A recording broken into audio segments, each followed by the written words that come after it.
बिस्मिल्लाहिर्रहमानिर्रहीम अस्सलाम वालेकुम। आज की इस वीडियो में बात करेंगे स्नोरिंग के बारे में।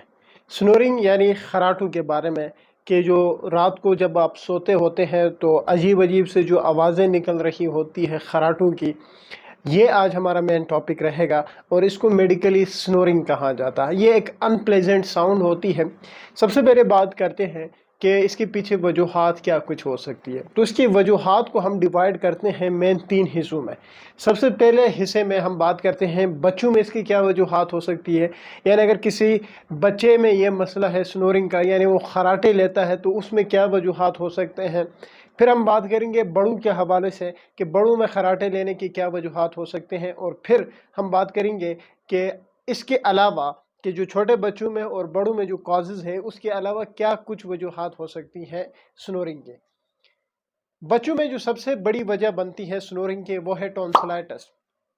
क्रोनिक टॉन्सिलाइटिस जो है, जो मोस्ट इम्पोर्टेंट कल्प्रिट समझा जाता है बच्चों में स्नोरिंग का। और जो दूसरी बड़ी वजह है बच्चों में स्नोरिंग की वो है एडिनाइड हाइपरट्रॉफी। तो ये दो अहम कॉजेज़ है स्नोरिंग के बच्चों में।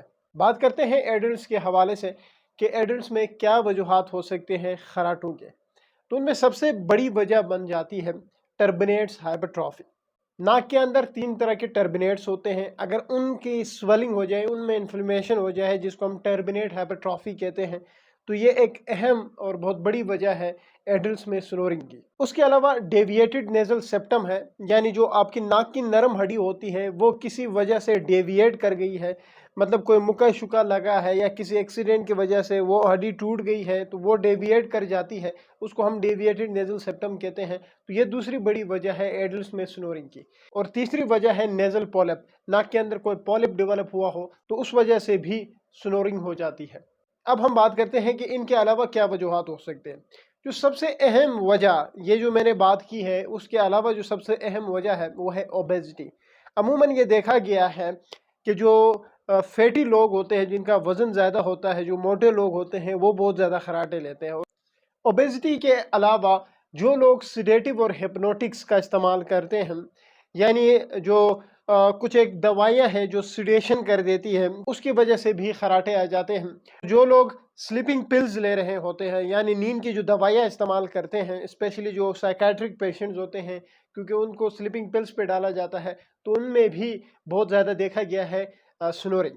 तो ये सारे वजूहात हैं स्नोरिंग के कि छोटे बच्चों में क्या वजह बन सकती है, बड़ों में क्या वजह बन सकती है, और सबसे बड़ी वजह क्या बन सकती है, तो वो ओबेसिटी है और सिडेटिव और हिप्नोटिक्स है। अब बात करते हैं इसके इलाज के हवाले से।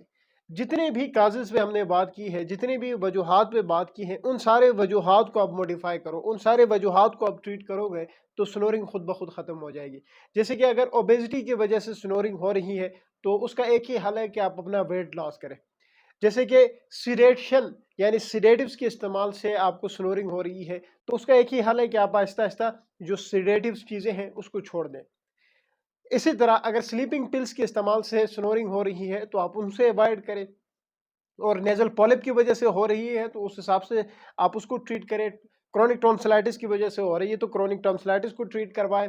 इन शॉर्ट, जितने भी वजूहात हैं उन सब को आपने मॉडिफाई करना होता है।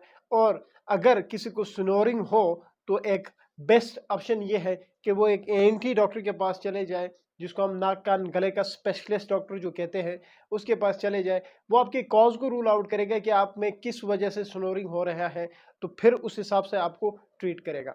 ये एक छोटी सी इन्फॉर्मेटिव वीडियो थी स्नोरिंग के हवाले से। उम्मीद है आप लोगों को अच्छी लगेगी। Thank you.